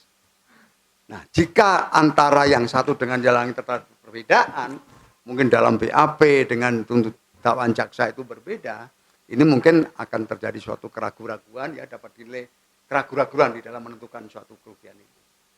Itu pendapat saya. Artinya di samping perbedaan itu, apapun itu nilainya, tetap harus dibuktikan dulu di dalam persidangan dari mana angka itu berasal. Ya, dari konsep delik material yang dimuat di dalam pasal 263 ayat 1 KUHP itu harus dibuktikan. Baik. Terkait kami mau masuk masalah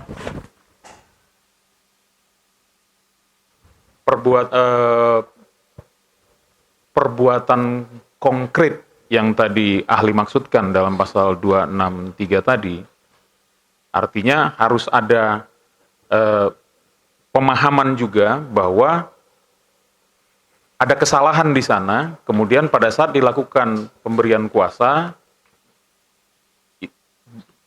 maksud kami begini, dalam pemenuhan suatu perbuatan yang dikatakan perbuatan konkret itu benar-benar si terdakwa itu harus melakukan, atau apakah pada saat itu dilakukan oleh si penerima kuasa, dia otomatis juga ikut, bisa dikatakan terlibat dalam hal ini. Kaitannya dengan pasal 55 tadi. Izin yang mulia, yang saya maksud perbuatan konkret itu adalah perbuatan nyata yang dilakukan. Jadi nyata-nyata dilakukan perbuatan itu. Ini namanya konkret. Misalnya dalam unsur pencurian ya nyata-nyata mengambil. Nyata-nyata mengambil. Hanya pengambilan itu menggunakan alat atau tidak. Tapi nyata-nyata mengambil. Itu yang saya maksudkan. Nah kemudian terkait dengan unsur yang masuk pada konsep perbuatan yang dilakukan lebih dari satu orang, maka terkait tadi dengan penyertaan yang saya maksudkan. Jadi tidak serta-merta orang yang menyuruh dapat mempertanggungjawabkan terhadap perbuatan yang disuruh. Yeah. Ketika terjadi contrario actus misalnya. Jadi apa yang dikuasakan itu tidak dijalankan sesuai dengan substansi kuasa. Nah, ini namanya contrario actus namanya. Jadi terjadi suatu kontra perbuatan. Baik. Misalnya disuruh ke Tangerang tapi berangkatnya ke Bali misalnya. Nah ini contrario actus. Nah disinilah kemudian tidak bisa serta-merta orang yang menyuruh dibebani tanggung jawab untuk mempertanggungjawabkan perbuatan yang dilakukan oleh orang yang diberi kuasa atau yang disuruh. Baik. Jadi itu atas inisiatifnya sendiri dan kemudian bagaimana terkait dengan suatu beban dibebankan kepada orang lain. Karena apa? Di dalam konsep hukum pidana bahwa pertanggungjawaban pidana itu dibebankan kepada pelaku konkret. Pelaku konkret maksudnya yang melakukan secara langsung terkait dengan plegernya ataupun pelaku yang tidak langsung tetapi masuk pada pasal 55 KUHP itu. Di situ yang harus dibangun konstruksi hukumnya terkait dengan penerapan hukum pidana. Baik. Sementara cukup yang mulia. Silakan yang lain. Bismillah. Sebelum melanjutkan, tiba-tiba kita potong ya jika Baik. sudah ada wajib waktu yang ya, oke, Siap. lanjutkan. Oke, makasih ahli. Sebelum masuk ke unsur yang ingin saya tanyakan, ahli mohon terangkan karena dulu kami waktu kuliah kenal dua delik, yakni ada delik karena kesengajaan atau dolus, yang kedua ada delik karena kealpaan atau kulpa. Mohon dijelaskan dulu. Izin yang mulia. Jadi memang di dalam konsep delik atau tindak pidana itu ada dua konsep. Yang pertama adalah perbuatan mewujudkan tindak pidana itu dilakukan dengan offset atau sengaja. Nah, konsep sengaja itu kalau kita kembali kepada teorinya Memory van Twisting, bahwa di sini perbuatan itu dilakukan dengan sadar, kemudian dikendaki, dan terhadap akibat hukum pun itu dimengerti dan dimaksudkan. Ini adalah offset atau juga disebut sebagai offset telaks. Jadi di sini yang dimaksud dengan sengaja. Jadi ada suatu niat untuk berbuat dengan sadar atau dikendaki, serta akibat yang timbul pun diketahui atau dimengerti. Yaitu willen and witten. Nah, kemudian terkait dengan kulpa atau lale, itu adalah suatu perbuatan yang tidak dikendaki, tidak disadari. Tapi itu dilarang. Jadi karena lale ini ada suatu perbuatan yang menimbulkan akibat, maka akibat itulah yang kemudian menjadi delik materialnya, maka kenapa lale itu juga dilarang. Nah, disinilah di dalam konsep hukum pidana ada offset dan culpa atau dolus dan culpa. Nah, di sini dengan sengaja tidak selamanya dirumuskan ke dalam norma-norma atau pasal-pasal dalam KUHP. Tidak selamanya dirumuskan. Tetapi di situ kalau tidak dirumuskan berarti tidak harus dibuktikan dengan sengajanya. Karena apa? Dengan segala perbuatan yang ada ini kecenderungannya adalah dilakukan dengan sengaja. Hanya beberapa hal saja yang karena lalainya. Nah, disinilah yang terkait dengan suatu konsep dolus dan culpa. Baik, masuk ke pasal 263 KUHP yang sedang kita dalami. Apakah pasal 263 KUHP itu masuk kategori delik yang dolus sehingga mens rea itu menjadi dasar pertanggungjawaban pidana bagi pelaku? Silakan. Jadi begini, untuk terkait dengan unsur pasal 263 KUHP ayat 1 khususnya, itu di situ memang kita baca rumusannya itu adalah merupakan unsur-unsur yang perbuatan membuat surat palsu atau memasukkan surat itu disengaja. Sengaja ya. Jadi dengan sadar dilakukan. Jadi di situ tidak memuat unsur culpa atau lalai. Jadi artinya harus sengaja. Baik. Sengaja, ya. Kami lanjutkan. Menarik tadi dalam konteks nulun delictu nulla unasin per via lege ponali ada satu unsur yang ahli sudah katakan tidak boleh ada analogi begitu.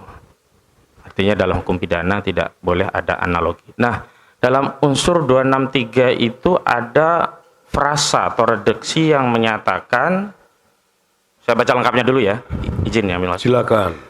Barang siapa membuat surat palsu atau memalsukan surat yang dapat menimbulkan suatu hak, perikatan atau pembebasan hutang, atau yang diperuntukkan sebagai bukti daripada sesuatu hal dengan maksud untuk memakai atau menyuruh orang lain memakai surat tersebut seolah-olah isinya benar dan tidak dipalsu, diancam jika pemakaian tersebut dapat menimbulkan kerugian karena pemalsuan surat dengan pidana penjara paling lama 6 tahun. Ahli, izin kami ingin fokus pada redaksi atau frasa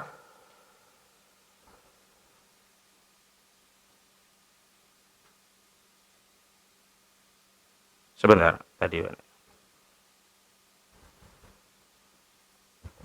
Diancam jika pemakaian tersebut dapat menimbulkan kerugian. Pertanyaan kami, di dalam teori penafsiran selain gramatikal, kami dulu waktu kuliah mengenal tafsir dengan argumentum a contrario, atau kalau dalam fikih itu disebut dengan mafhum mukhalafah atau makna kebalikannya. Apakah dengan penafsiran argumentum a contrario dapat ditafsirkan bahwa kalau tidak menimbulkan kerugian ya tidak diancam pidana? Begitu, kami kembalikan. Izin agam yang mulia, jadi mengulangi jawaban saya tadi, Ya. bahwa terkait dengan rumusan hukum yang diatur dalam pasal 263 ayat 1, khususnya frasa jika pemakaian tersebut dapat menimbulkan kerugian, itu sifatnya adalah delik material. Material ya. Jadi akibat yang timbul dari perbuatan yang dilakukan, yaitu membuat surat palsu maupun memalsukan surat. Artinya apa? Bahwa delik material ini harus dibuktikan, tidak boleh dianalogikan. Jadi saya sependapat bahwa penafsiran dengan kontrario tadi, yaitu hasil penafsiran yang terbalik, kan begitu ya. Tetapi pada dasarnya di dalam konteks penegakan hukum pidana itu ada dua asas yang kemudian itu juga dilarang di dalam penafsiran. Yang pertama adalah penafsiran ekstensif Perluasan atau ekstensif interpretasi, di mana dilarang untuk memperluas norma. ya. Rumusan kaidah atau norma itu tidak boleh diperluas. Dan yang kedua juga ada larangan terkait dengan penafsiran intensif atau intensif interpretasi. Artinya apa? Bahwa di dalam menafsirkan rumusan atau unsur pidana tidak boleh dipersempit. inilah yang tadi kita kembalikan kepada suatu muatan pada asas legalitas, jadi harus strikta. Jadi tidak boleh memperluas, tidak boleh mempersempit, tidak boleh menganalogi atau mengasumsikan. Harus lurus, tidak boleh kanan kiri. Tegas. Ya. Baik.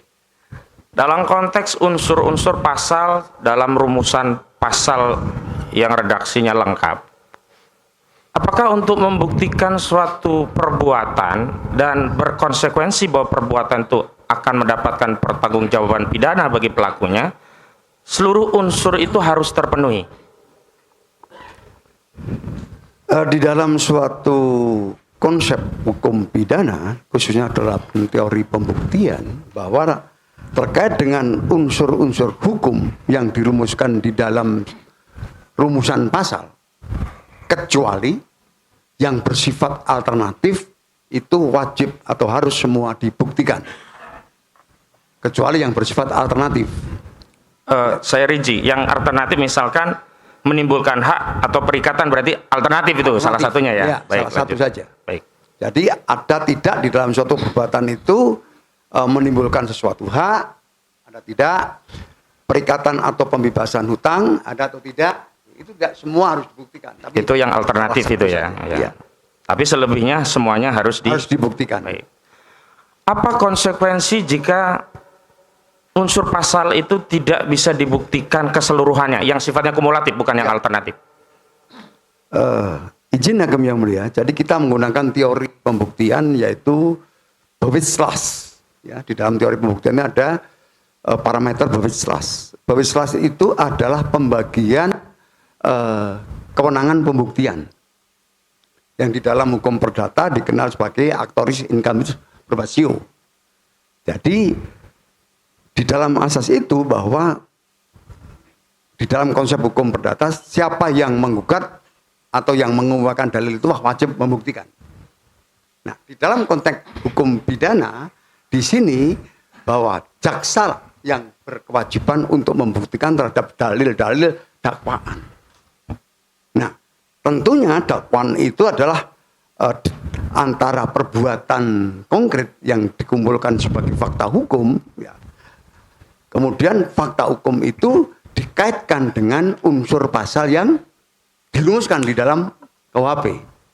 Nah, rumusan pasal KUHP inilah tentunya harus dibuktikan ada tidaknya kesesuaian dengan fakta hukum dimaksud. Artinya apa?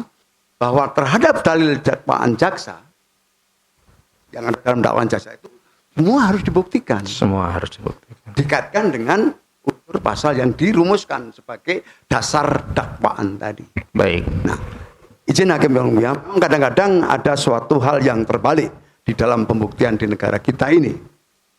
Yang ini secara akademis saya sering mengkritisi, kita itu masih mencerminkan negara civil system atau yang memiliki sistem hukum sivil. Konsep dari sistem hukum sivil itu adalah cenderung normatif. Jadi perbuatan yang dilakukan oleh manusia itu tidak akan dapat dihukum sebelum ada normanya. Karena itu norma harus ada dulu. Sifatnya normatif. Kalau ada suatu perbuatan yang kemudian tidak tercakup dalam suatu ketentuan undang-undang atau ketentuan hukumnya, maka seseorang tidak bisa dijatuhi hukuman. Nah, ini. Tetapi kalau di common system beranjaknya dari peristiwanya. Fakta-fakta hukumnya kemudian dikaitkan dengan hukum yang berlaku. Kalau ada hukumnya, itu kemudian hukum itu akan ditegakkan. Ya. Tetapi kemudian kalau tidak ada, tetap dapat diadili berdasarkan asas kepatutan. Yang inilah kemudian berkembang menjadi suatu jurisprudensi atas putusan pengadilan yang telah memiliki kekuatan hukum tetap tadi. Kalau di negara jurisprudensi sebenarnya tidak mengikat. Tergantung dari hakim, majelis hakim yang mulia yang memeriksa perkara itu. Baik. Nah, saya kira itu. Kembali ke soal unsur kerugian yang tadi ahli sudah sebutkan harus dibuktikan begitu dan sifatnya harus material. Pertanyaan dari kami, apakah pembuktian itu selain menjelaskan nominal kerugian material juga dasar-dasar penentuan nominal itu yang bisa dihitung secara jelas? Izin Hakim yang mulia, beberapa kali saya katakan sebelumnya bahwa di dalam kerugian yang didakwakan itu harus dibuktikan secara konkret. Berapa kerugian yang sebenarnya? Artinya apa? Kerugian yang tidak sesuai terhadap apa yang didakwakan atau timbul dan tidaknya kerugian, sekalipun dalam delik materialnya itu tidak ditentukan kerugian harus berapa, ya, tetapi di sini kerugian itu harus ada. Masalah nilainya itu saya kira berapa yang akan dapat dibuktikan, ataukah tidak terbukti kerugian itu. Itu nanti akan menjadi suatu konklusi atau kesimpulan di dalam sidang pengadilan itu. Untuk membedah terhadap fakta hukum yang ditemukan dalam sidang itu. Saya kira itu. Baik. Jika nominal itu sudah ditentukan, namun pembuktian itu dibutuhkan keterangan saksi tertentu yang dia bisa menghitung kerugian itu, namun dalam prosesnya saksi ini tidak hadir di persidangan, hanya di BAP, bagaimana konsekuensi keterangan BAP tersebut yang juga tidak dibacakan dikaitkan dengan ketentuan dalam KUHAP bahwa bukti atau keterangan saksi adalah apa yang dinyatakan oleh saksi dalam sebuah sidang yang terbuka untuk umum. Tadi, apakah masih punya nilai pembuktian apa yang ada dalam BAP yang juga tidak dibacakan di dalam proses persidangan tentang dasar kerugian tadi, dan pada faktanya saksi yang didalilkan akan membuktikan nilai kerugian tadi tidak dihadirkan atau tidak hadir dalam persidangan. Mengingat saya kaitkan lagi bahwa pembuktian dari keterangan saksi adalah apa yang saksi nyatakan di dalam sebuah persidangan yang terbuka untuk umum. Izin kami mulia, yang disampaikan oleh kuasa hukum terdakwa ini terkait dengan pasal 184 ayat 1. Betul. Terkait dengan keterangan saksi. Baik. Muncul pertanyaan hukum, apakah yang menghitung terhadap kerugian ya, yang masuk pada delik material itu adalah ahli atau saksi? Kalau itu adalah ahli, maka dalam pasal 186 ya, dari keterangan ahli adalah keterangan yang disampaikan di dalam suatu persidangan atau pemeriksaan di pengadilan. Jika kemudian tidak hadir, maka tidak memenuhi pasal 185 maupun pasal 186 Undang-Undang Nomor 8 Tahun 1991 tentang hukum acara pidana.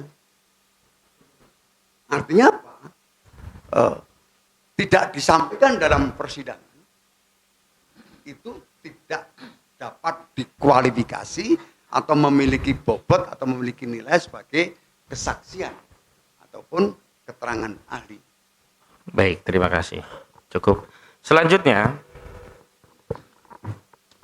jika perbuatan itu merupakan suatu tindakan administratif dari sebuah badan atau pejabat tata usaha negara yang memberikan layanan umum kepada publik, apakah pelanggaran suatu tindakan yang bersifat administratif juga bisa ditarik untuk dimintai pertanggungjawaban secara pidana? Izin kami yang mulia, ini sedikit menyinggung tentang konsep hukum administrasi. Jadi tadi saya katakan di depan hakim yang mulia bahwa tindakan pejabat atau produk yang dikeluarkan oleh pejabat berdasarkan kewenangan itu melekat asas presumptio justae causa atau vermodern vaderematiek. Artinya terhadap tindakan jabatan dan produk yang dikeluarkan oleh pejabat itu dianggap sah sebelum dibatalkan. Nah, bagaimana kemudian terkait dengan tindakan jabatan itu terkait juga atau dikaitkan dengan suatu konsekuensi yuridis terhadap tindakan jabatan. Ketika pejabat di dalam menjalankan kewenangan jabatan itu tidak terjadi maladministrasi, maka tanggung gugatnya adalah jabatannya. Tetapi kalau di dalam menjalankan kewenangan jabatan itu terjadi tindakan maladministrasi, di mana maladministrasi itu dicakup dalam pasal 17, 18 Undang-Undang Nomor 30 Tahun 2014 tentang administrasi pemerintahan. Di situ dikualifikasi sebagai penyalahgunaan wewenang. Penyalahgunaan wewenang itu adalah satu, melampaui batas wewenang, yang tiga, mencampur adukan wewenang, dan yang ketiga, bertindak sewenang-wenang.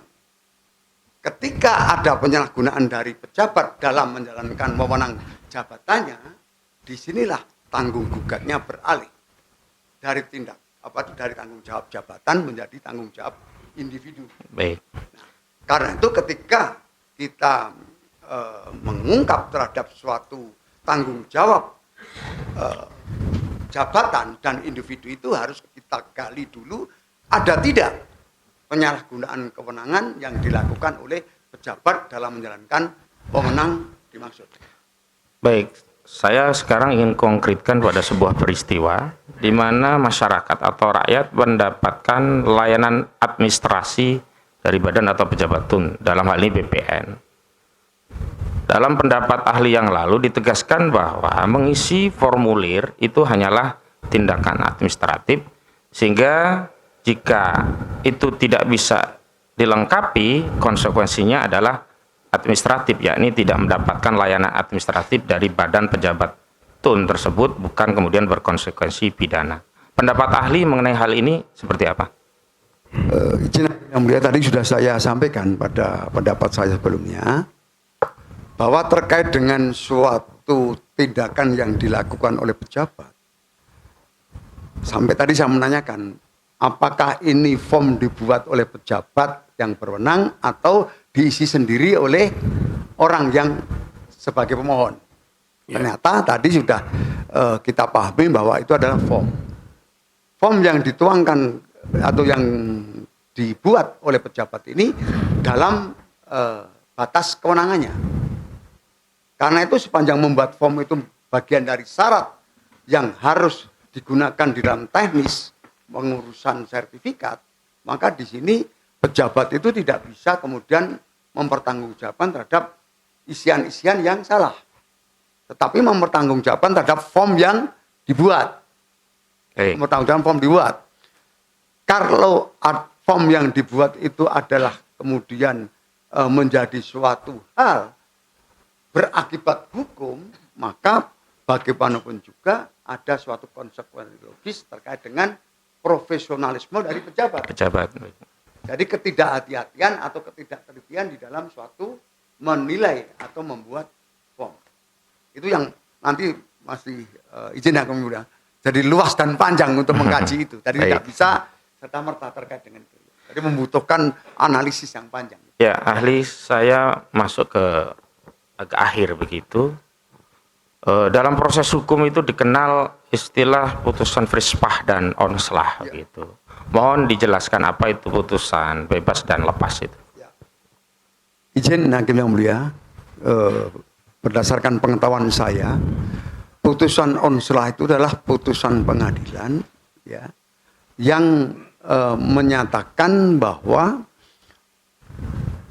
suatu perbuatan yang dilakukan itu adalah merupakan perbuatan melawan hukum, tetapi bukan seperti yang didakwakan. Itu onslah. Tapi ada perbuatan melawan hukum. Ya, tapi kemudian kalau frispah itu tidak terbukti bersalah dan lepas dari segala tuntutan hukum. Itu frispah. Saya singkat. Artinya apa? Kalau onslah itu ada perbuatan melawan hukumnya, tapi bukan tindak pidana yang didakwakan. Tetapi kalau frispah itu tidak terbukti bersalah. Karena itu lepas dari segala tuntutan hukum. Itu pengertian yang mendasar. Baik, selanjutnya saat dalam proses penyidikan hingga penuntutan, selalu saja yang menjadi dasar peningkatan penyelidikan ke penyidikan itu dua alat bukti. Sebagaimana diatur KUHP di 184, tinggal alat bukti apa itu yang akan dihadirkan. Namun dalam konteks putusan, hakim tidak saja mendalilkan pada dua alat bukti, tapi keyakinan. Nah, dalam konteks keyakinan ini kita mengenal asas in dubio pro reo. Artinya jika masih ragu, ya lebih baik lepaskan. Bagaimana konteks aktualisasi asas in dubio pro reo dalam konteks unsur-unsur pidana yang sedang diadili begitu? Silakan. Izin yang mulia, saya sedikit menyatakan terkait dengan berita acara yang dibuat oleh penyidik dalam konteks proses persidangan itu tidak bisa dijadikan sebagai alat bukti surat. Karena isi dari berita acara itu merupakan fakta hukum awal yang disusun diperoleh pada saat penyidik melakukan pemeriksaan. Dan itu nanti akan menjadi gugur karena apa? Fakta hukum yang terungkap di dalam suatu persidangan berbeda. Termasuk keterangan saksi yang disampaikan di pengadilan tidak menutup kemungkinan pada persidangan dicabut. Berbeda. Karena itu yang saya katakan bahwa berita acara pemeriksaan pada tingkat penyidikan adalah merupakan suatu keterangan awal. Dan di situ masih asas presumption of innocence, praduga tak bersalah. Tidak bersalah. Sampai detik ini. Nah, karena itulah fakta-fakta hukum di dalam sidang inilah yang akan dijadikan dasar hakim yang mulia dalam memeriksa perkara ini untuk membangun suatu keyakinan. Karena apa? Hakim yang mulia ini mencari dua alat bukti yang sah yang kemudian akan dijadikan dasar untuk membangun keyakinan dan menentukan terdakwalah yang bersalah. Pasal 183 KUHP. Jadi di sini yang membangun dua alat bukti yang sah itu bukan kuasa hukum terdakwa, bukan jaksa penuntut umum, tapi hakim yang mulia yang memeriksa perkara. Dari dua alat bukti yang sah inilah kemudian akan digunakan dasar membangun keyakinan dan kemudian memutus perkara. Baik, cukup, terima kasih ahli. Cukup yang mulia dari kami. Ya, silakan. Kami ingatkan bukan jam yang sana jadi standar karena sana lebih dulu 10 menit. Ya, Baik, di sini yang menjadi standar ya. Sekarang pukul 11.30. Baik. Silakan mengajukan Terima pertanyaan. kasih, majelis. Ahli, mungkin pertanyaannya sedikit ya. Yang pertama pertanyaannya, keterangan saksi. Saya menghadap biar dengar. Oh bisa, iya, silakan ahli. Keterangan saksi dalam sebuah perkara pidana di dalam persidangan yang dimana dia menyatakan bahwa dia dalam kepemilikan sebuah tanah dia hanya dipinjamkan namanya saja, dia hanya pinjam nama, namun tanah tersebut adalah milik orang lain atau milik terdakwa. Nah, apa keterangan saksi dalam sidang pidana tersebut memiliki kekuatan hukum yang kemudian bisa dijadikan bukti untuk perkara-perkara lain? Mohon dijelaskan. Izin hakim yang mulia, saya tidak akan mengkaji terkait dengan keabsahan dari apa yang dinyatakan oleh Penasihat Saksi. masyarakat tadi. Saksi dalam Saksi. Saya tidak akan menilai itu, tapi saya akan memberikan suatu eksplanasi atau penjelasan terkait dengan hukum pertanahan di Indonesia. Sedikit saja, karena saya kebetulan juga bagian dari hukum administrasi itu adalah tentang pertanahan. Di negara Indonesia ini pada dasarnya terkait dengan pertanahan tidak mengenal asas nomen atau nomini. Artinya apa? Istilah pinjam nama itu tidak berlaku. Tetapi di dalam peraturan pemerintah nomor 24 tahun 1997 tentang pendaftaran tanah, nama yang tercantum dalam sertifikat itulah yang dinyatakan sebagai pemilik hak atas tanah yang sah. Terlepas prosesnya bagaimana, uang yang digunakan membeli dari mana, dan itu hanya nama pinjaman, itu tidak akan menggugurkan terhadap nama yang ada dalam sertifikat. Itu singkatnya. Pertanyaan tadi, keterangan saksi di dalam persidangan pidana, apakah itu memiliki kekuatan hukum menurut ahli? Kalau kita berbicara pada pasal 185 KUHP, di situ dijelaskan keterangan saksi adalah keterangan yang disampaikan di dalam suatu persidangan. Nah, ketika keterangan saksi itu adalah disampaikan di dalam persidangan, maka disitulah akan menjadi suatu alat bukti yang sah. Maka tadi saya katakan bahwa pada tingkat penyidikan itu masih keterangan awal itu. Tapi ketika hadir di persidangan di bawah sumpah, maka keterangan itulah akan dijadikan suatu dasar. Ya. Maka di dalam persidangan itu ada wanti-wanti atau jangan sampai memberikan keterangan bohong, karena nanti akan memberikan keterangan palsu di bawah sumpah akan mengandung konsekuensi hukum pidana. Saya kira itu. Baik, cukup dari saya. Cukup? Ya, kita beralih ke terdakwa, namun ada. Ya, maaf, lambat angkat tangan. Boleh dong. Apa yang nggak bisa? Karena itu hak kan. Gitu. Terima kasih. Ali, dalam pasal 263 itu ada unsur seolah-olah asli. Nah, pertanyaan saya yang ingin saya tanyakan adalah seolah-olah asli itu kan mengandung arti bahwa surat itu bertentangan dengan keadaan yang sebenarnya. Surat itu bertentangan dengan keadaan yang sebenarnya. Unsur seolah-olah asli. Nah, apakah perlu adanya orang yang menjadi terperdaya dengan digunakannya surat tersebut? Perlu tidak ada orang yang terperdaya? Terlalu kurang jelas. Gini, dalam 263 itu ada unsur seolah-olah asli.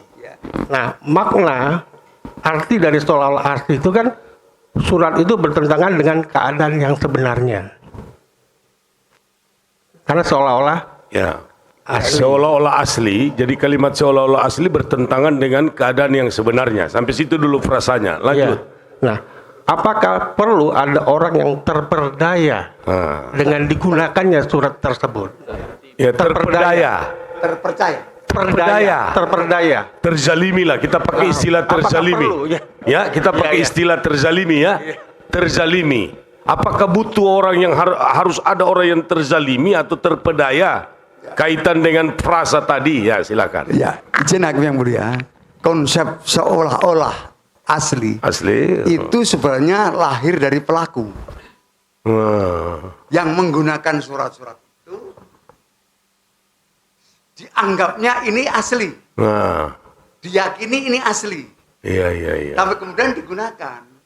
Dari penggunaan itu orang lain akan menjadi sama dengan anggapan dari pelaku itu. Iya. Ini yang maksud seolah-olah. Jadi artinya apa? Anggapan ataupun suatu hal yang diakui asli ini adalah atas pengakuan si pelaku, bukan pengakuan orang lain. Pengakuan pelaku. Jadi yang menyatakan seolah-olah asli itu adalah pelaku. Jadi pada saat menggunakan ini seolah-olah ini asli. Nah, orang lain ada dua suatu konsep. Orang lain itu akan menjadi percaya bahwa itu asli atau akan sebaliknya menjadi tidak percaya. Ya, jadi tidak harus wajib ada orang yang terzalimi atau tidak wajib. Tidak wajib terzalimi. Itu jawabannya. Kalau kita penggal frasa seolah-olah itu saja. Iya. Itu jawabannya. Ada lagi? Ada lagi yang mulia. Iya, silakan. Dari tadi kan Ali menjelaskan soal azas hukum, mengutarakan beberapa asas hukum. Ya. Pertanyaan saya, seberapa penting asas hukum itu dalam praktek peradilan? Bagaimana konsekuensinya apabila asas hukum itu diabaikan dalam penegakan hukum? Gitu. Izin Hakim mulia, saya tidak akan beranjak dari pengertian asas nanti kuliah tentang. Iya, enggak itu. Dari hukum ya. Seberapa? Jadi, kita beranjak dari bahwa asas ini adalah memiliki suatu kekuatan bahwa di dalam menegakkan hukum itu harus berpedoman pada asas. Karena apa? Yang diterapkan itu adalah pada tataran dogmatik hukum. Asas-asas itu ada pada tataran teori hukum. Dan masih ada tingkatan lagi yang disebut filosofi hukum. Nah, asas-asas inilah sebenarnya tidak ada di dalam norma, tetapi ada di balik norma. Ada di balik norma. Digunakan pedoman atau dasar di dalam menegakkan norma. Ini asas. Karena itu bidang-bidang hukum itu memiliki asas masing-masing yang tidak bisa dicampur adukan. Sejauh mana kedudukannya dalam persidangan? Bidang hukum perdata memiliki asas sendiri. Bidang hukum pidana memiliki asas sendiri. Bidang hukum administrasi memiliki asas sendiri. Yang ini sudah punya domain masing-masing. Tidak bisa menegakkan hukum pidana menggunakan asas perdata. Tidak boleh menggunakan asas hukum administrasi. Atau sebaliknya. Ini. Jadi artinya apa? Asas itu kalau tidak dijadikan pedoman di dalam penegakan hukum pada bidang-bidang tersebut akan membuat cacat hukum di dalam menerapkan dogmatik hukum tadi. Ya. Maka tidak boleh bertentangan dengan asas itu. Karena apa? Akan menjadikan cacat hukum. Di negara Indonesia misalnya terkait hukum pidana ada asas presumption of innocence. Praduga tidak bersalah. Lawannya ada presumption of guilt. Praduga bersalah. Ini yang praduga bersalah tidak boleh. Karena asas yang berlaku adalah asas praduga tidak bersalah. Ini. Jadi asas itu harus mendampingi dalam penegakan norma hukum. Kalau norma hukum secara dogmatik itu diatur dalam KUHP, maka asas dalam hukum pidana itu selalu mendampingi ketika KUHP itu diterapkan. Saya kira itu. Baik, satu lagi terakhir, ahli, di dalam pasal 80 ayat 2 Perkap Kapolri nomor 10 tahun 2009 itu mengharuskan adanya asli surat palsu atau yang dipalsukan untuk dapat dilakukan pemeriksaan secara laboratorium forensik kriminal. Kami potong dulu. Tadi sudah disampaikan bahwa sewaktu-waktu akan kami potong. Ya, kita akan beri kesempatan siapa tahu lagi yang belakang itu ada. Jangan lupa sampai di aturan Kapolri itu. Baik, ya. terima kasih. Ahli kita akan skor sampai dengan pukul 13.00. Ya, lewat sini. Manfaatkanlah masjid dekat. Ya, nanti manfaatkanlah untuk sekaligus isoma. Kita akan lanjutkan persidangan ini sampai dengan pukul 13.00 ya. Oke, sidang di skors.